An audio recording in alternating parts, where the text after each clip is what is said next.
Homeland Security says people who oppose abortion or worry about the threat of illegal aliens could pose a radical threat to America. They're the ones we need to be watching at Homeland Security. Why are conservative values suddenly being singled out as a terror threat? You got a bloody right to say,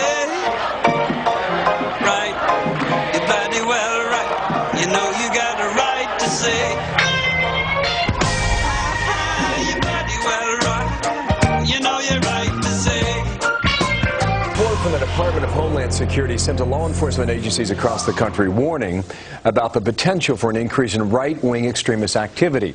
It warns about groups and individuals dedicated to single issues like abortion, immigration, and gun rights, and even raises a red flag about veterans returning home from the wars in Iraq and Afghanistan. Some people, understandably, when they caught word of this yesterday, have issues today. J. Alan Sekulow, Chief Counsel of the American Center for Law and Justice. How you doing, sir? Good morning to you. What do you make Bill, of this? Good to see you again. Well, listen, this is outrageous. I've got the report in my hand. I've read it. I couldn't believe it when it came out. Bill, I had our office verify that it was actually correct. When I read it, there's one thing that's glaringly missing here. No discussion about the real terrorists, the al-Qaeda cell groups and others that are located inside the United States. It's all about domestic. It's not overseas. It literally changes the entire focus for the Department of Homeland Security has been doing.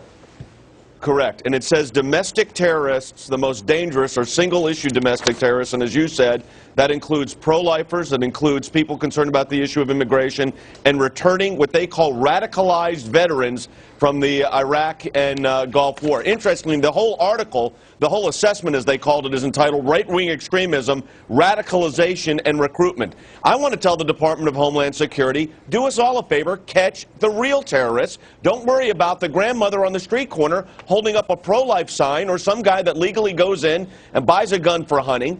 And returning veterans should be handled by Veterans Affairs and make sure they're incorporated back into the society. We owe that to our veterans. But to call them terrorists is just outrageous. I think it's interesting you bring up the veterans because this is what the FBI is reporting now. In this report, the FBI says from October of 2001 to May of 2008, that's 7+ years, a, quote, minuscule number of veterans.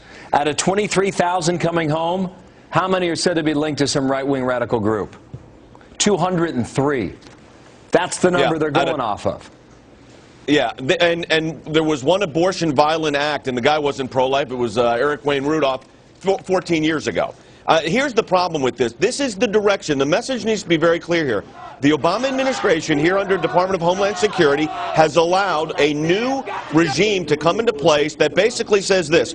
Our focus is going to be on the right-wing groups, the pro-lifers, those that are opposed to various immigration policies. And they base the whole report, Bill, on this idea that we've got a new president and some people aren't happy about that. So they're using this report to stifle speech because they're trying to label all of us that are concerned about these issues. And I've litigated more pro-life cases at the Supreme Court of the United States than a lot of lawyers have. And this idea that my clients are now all right-wing radicals that are extremists and dangerous and the most violent domestic terrorists because they have a picket sign in front of an abortion clinic is preposterous. This is a flashback to 20 years ago. We won then, we'll win this again. I don't mean to interrupt you here. I just want to squeeze in this final point here. Apparently this was mailed out on the 7th of April, which was a week ago.